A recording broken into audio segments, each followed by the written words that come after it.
according to the straw poll that was conducted this Saturday, Governor Leon Guerrero, we will begin with you. You have 3 minutes. Thank you very much, Mana and Phil. It's exciting to be here with everyone streaming us at home and on their phones, and to have this chance to discuss the issues with my opponent. When Josh and I ran for office 4 years ago, the problems were well known because it was the same story from every election in recent history. Our government struggled under a crushing deficit. Taxes were raised on the backs of the small businesses. Families waited months for their tax refunds. We lost teachers, nurses, and police officers faster than we could recruit them because they hadn't received a meaningful raise in years. Government infrastructure was crumbling, yet despite these challenges, Josh and I were never more confident in Guam's future. Not only because of our commitment to hard work and smart solutions, but because we know Guam's people always fight our way back.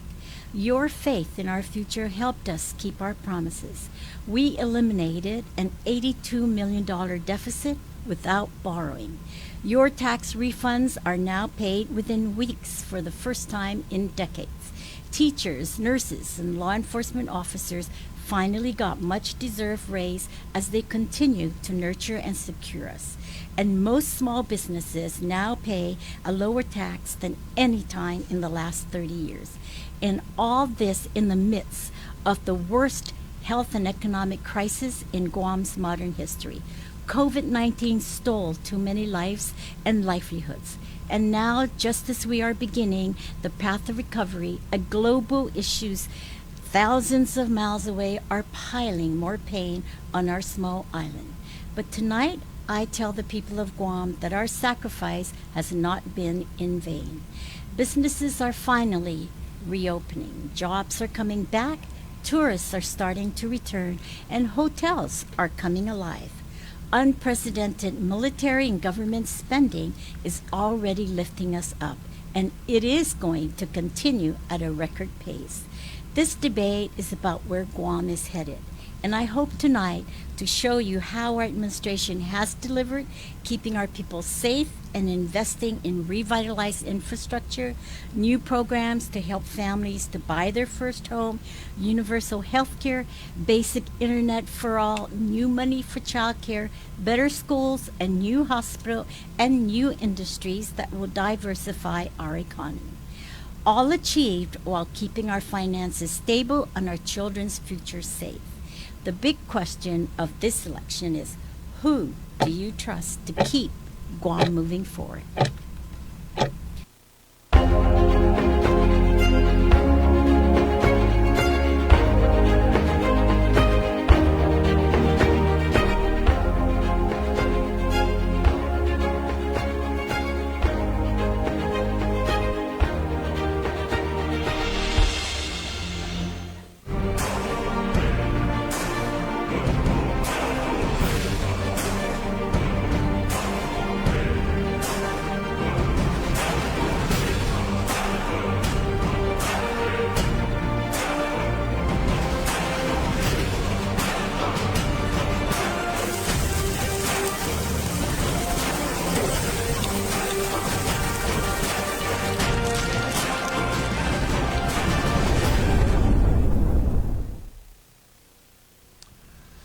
Good afternoon. I'm Ken Leon Guerrero, and today is Thursday, the day after the State of the Island Address, or as I refer to it, the State of the Illusion.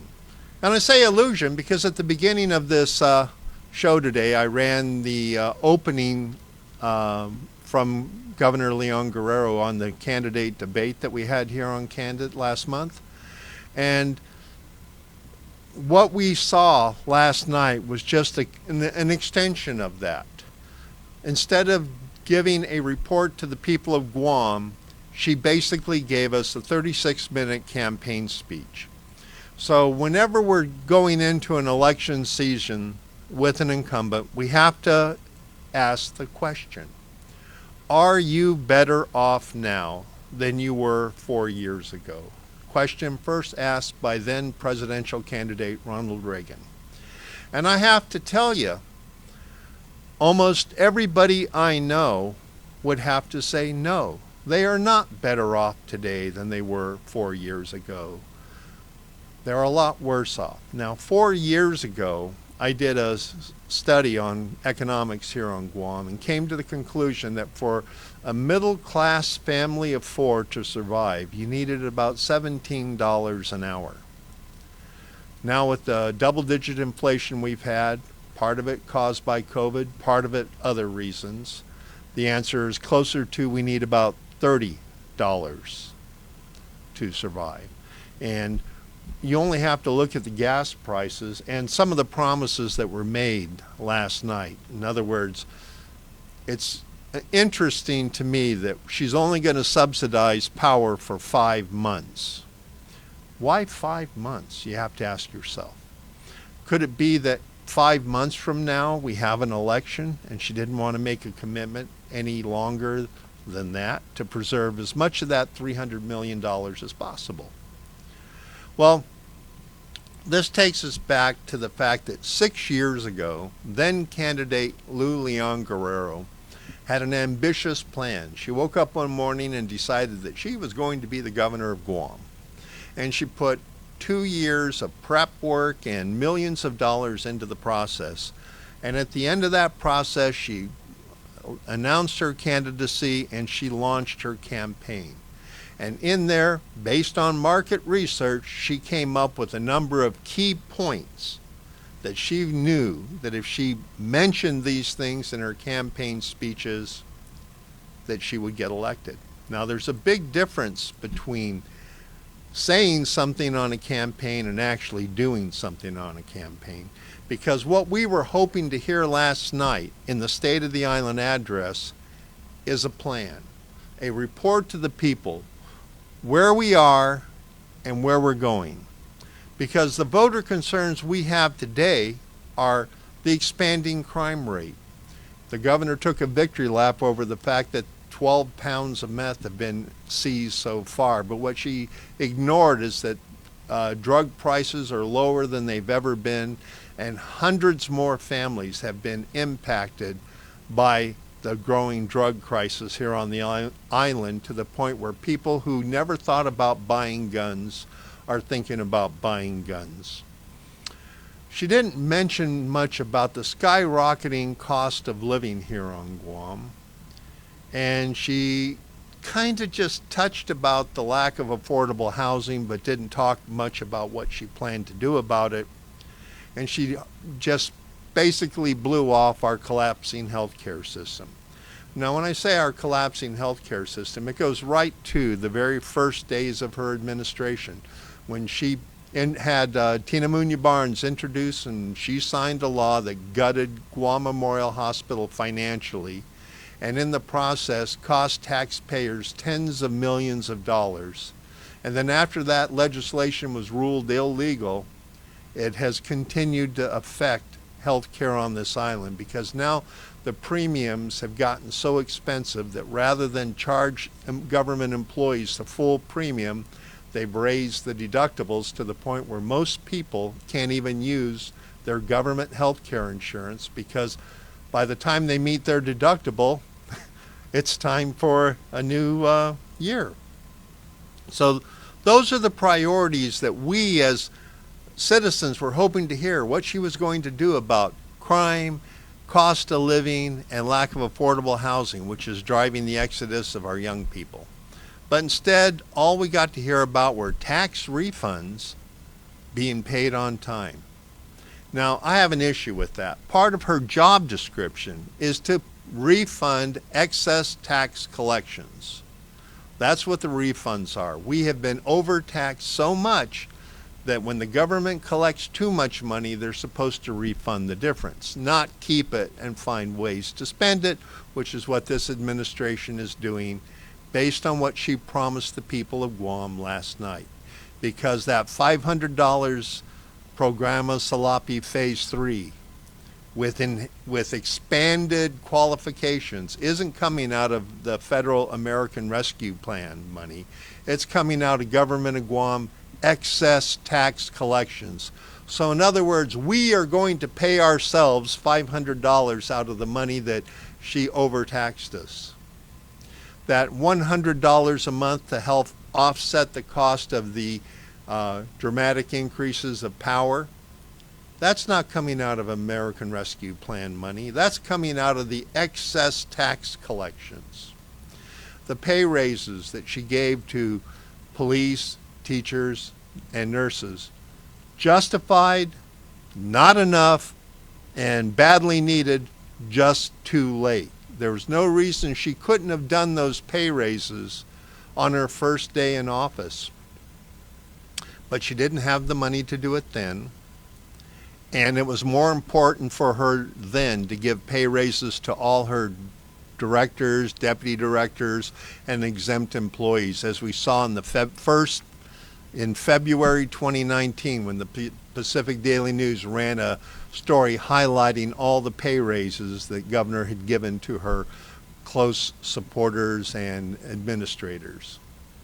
But nowhere in those first round of pay raises were pay raises to police, fire, nurses, and teachers. She waited until after we had the pandemic funds and until just before the primary election. So she's basically doing the very thing that she said she was elected not to do. Clip 1, please.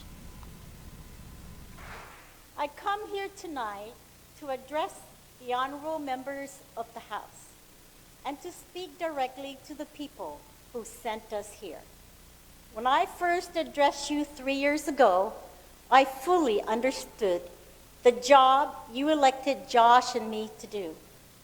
For too long, leaders from both parties had perpetuated an era that valued short-term popularity over long-term solutions, a time that failed to look beyond the next paycheck or the next election. And so, predictably, our government's deficit exploded and tough decisions were left for some other day. But our people demanded change, and they trusted us to deliver. In the face of immense challenge, the government's deficit is gone.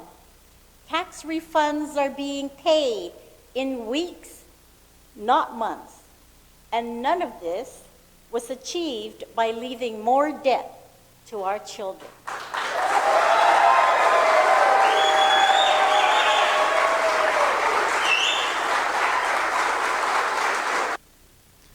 As we saw, she is very proud of the fact that she's doing her job, getting excess tax collections back. But the fact that every opportunity she has, she reminds us that she is paying us, she is giving us back our own money, in essence. Just imagine if a plumber took out an ad or called the media or had a press conference every time he unclogged a toilet. That was his job. He shouldn't be taking a victory lap over doing what he is being paid to do, nor should this governor. So our priorities were crime rate, our collapsing healthcare system, the lack of affordable housing, the rising cost of living, and the exodus of our children and our elders with assets. But her priorities are different. Her priorities obviously are tax funds, pay raises for her staff, and as she shows, pay raises to the rest of government officials doled out just before the election, and hiring more government employees. And of course, as we also heard in her talk last night, that new hospital. And I have an issue with that, obviously, because when we go back to the hospital, I first met Tom Shea about 10 years ago, the very first time I testified in support of legislation to build or to renovate the labor and delivery room. So now we're talking 10 years and 25,000 babies later. And the last 4 years with supposedly the first nurse governor in the island history, and we still haven't renovated the labor and delivery area of the hospital.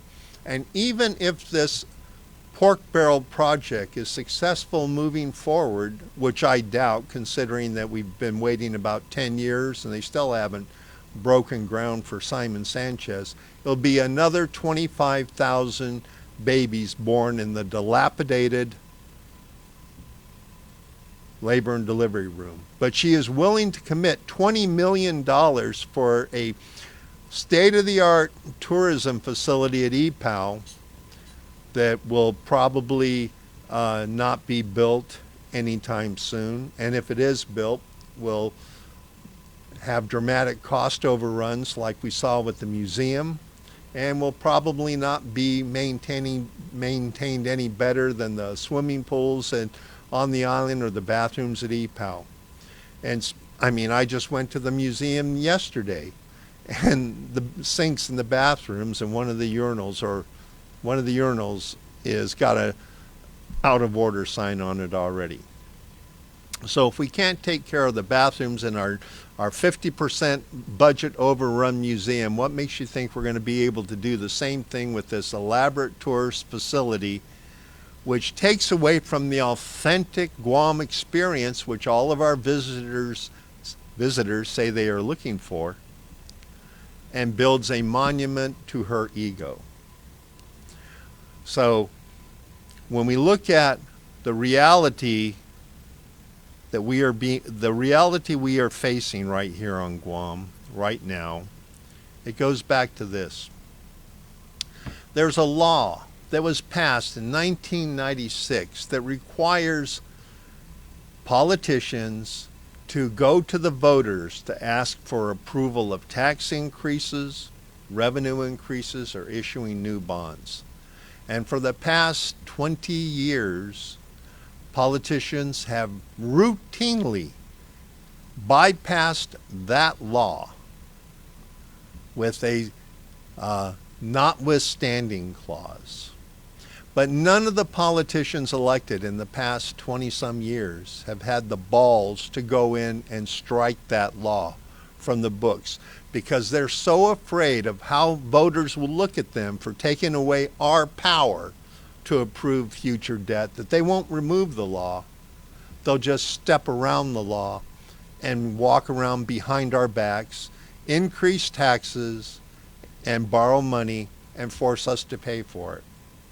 That's something that we need to keep in mind, because right now we have the highest cost of living we've ever had. In fact, right now, even in the newspaper, 2 incomes are not enough.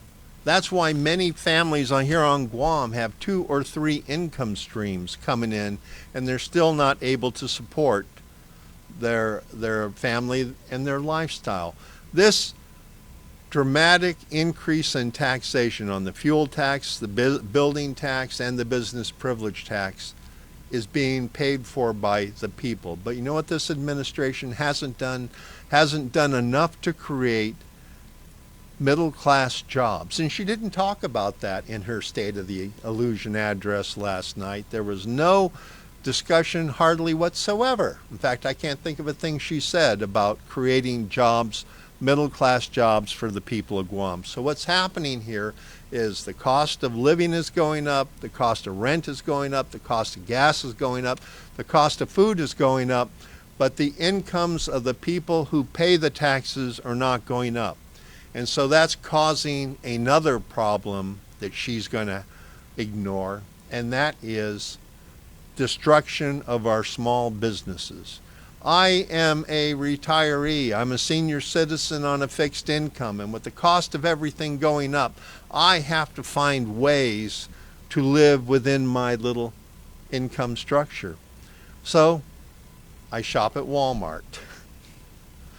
And it hurts me every time I hit that send button or that buy button, because I know when I'm buying stuff off island, I'm taking business away from a small business here on island. And I'm not the only one. You only have to go to the post offices and you see the long lines of people every day who are getting their goods from off island because this administration has not done enough to support small businesses. By the same token, this administration hasn't done anything to improve the affordability of housing on this island. And if we look back at how this administration treated the people of Guam in the early days of this pandemic, forcing people to wait in line for hours in hopes of getting food to feed their families while she was sitting on top of millions of dollars, hundreds of millions of dollars in the bank. Early in her talk last night, she talked about her treatment of veterans. How quick she forgets that those same veterans that she talks about helping some point in time in the future with a new veteran center, those same veterans were sitting in the cars with the rest of us. She talks about health care. I've already talked about the labor and delivery, but we are seeing right now is that when we look at the morbidity of our people, the health of our people has not been a very high priority of this administration, because when we look at the COVID death reports that have been coming out, it is underlying medical health issues on about 96% of the people that have passed away. But her priority continues to be she's going to build a new hospital, come hell or high water, out there on the land that was taken away from people of Guam. Rather than build a new facility on government of Guam land, she wants to take away land that's legally owned by people still, and she wants to take that land away from them and build a hospital on it in one of the worst places on the island to build a hospital. She wants to build a complex in a place that has poor road access, poor utility support, but she wants to build it there. Why not build it someplace where the government already owns land, like maybe at Oka Point, where there used to be a hospital, right in the middle of the thickest population density and close to all the medical facilities that doctors have spent millions of dollars of their own money to build. That would be a good thing. But she is not going to do a good thing. I think the reason she wants to build this new building so that she can have a bigger building to put a mural on with her. But what we didn't hear last night, and I'm surprised, is she didn't talk about her efforts to have the United Nations come in and rescue Guam from tyranny and of the colonizer that she and her administration have been pushing so far. And I think the reason why she didn't mention anything about that is because we are getting close to an election, and she knows that 78% of the people on Guam prefer status quo or closer ties with the United States. And that's why she didn't say anything last night. But there's some more important things that she didn't say last night as well. What she didn't say is how she plans to lead Guam into the future. She didn't tell us what Guam's situation is like right now. She did not tell us what the state of the global economy is and how Guam fits into that global economy. She did not talk at all about the fact that Guam is between China and Asia, and China and East Asia is in the process of economically collapsing, and the United States is going through a transition and economically rising. That's why everybody who leaves Guam and relocates to the mainland gets a very good job almost right away. They get better pay and better benefits. And the reason is because since 2010, companies have been pulling out of China. After the mortgage meltdown and the worldwide financial collapse showed cracks in the globalization and the supply chain system. So a lot of companies started moving back to the mainland. And that's why all over the United States we see new factories being built, because they're relocating back to the United States. That's why people who leave Guam And you can talk to anybody who has a family member who has left Guam. They've gotten jobs right away, good paying jobs, and most often, this is the part that's really disheartening, is many of them, well, not disheartening, I'm happy for them. Many of them that have moved there within their first year have been able to buy a home. Not so much here on Guam. So instead of telling us these things and how she plans to deal with this change of affairs and how to reposition Guam in this changing environment, she focused instead on she's going to keep these taxes artificially high so that she can continue to use our money to pay our refunds so she can take credit for it. She's going to make paying down the budget a priority out of these collections, and rather than streamline the government to fit the new tax base that we're going to have, and I say a new tax base we're going to have because with so many young people leaving at the beginning of their high earning years and so many businesses that have closed down that will never reopen again, government of Guam's tax revenues are going to get hammered. And once we finally run out of American Rescue Plan money, we can't expect any more. But she's not talking about what she plans to do when the American Rescue Plan funds run out because she hasn't got a plan. Her plan is to get in office and then kick the can further down the road for the next administration, just like she announced at the beginning of her talk last night. So, but one thing she didn't talk about that I want to talk about is the fact that one of her first acts as governor was to eliminate over 7,000 voters from the rolls in 2019. And then in 2021, she knocked out another 9,000 people. And the reason why politicians do this is because lower voter turnouts benefit incumbents. So at the beginning of my talk today, I talked about the quote from Ronald Reagan, "Are you better off now than you were 4 years ago?" And for those of us who do not have an exempt paid position at Government of Guam, are not directors or deputy directors, for most of us the answer is no. So I give you another quote by President Ronald Reagan, that if you can't make them see the light, make them feel the heat. And we have an election coming up. So let's take another quote, trust but verify. As a candidate, I learned that a lot of people think they are registered to vote, but they really aren't.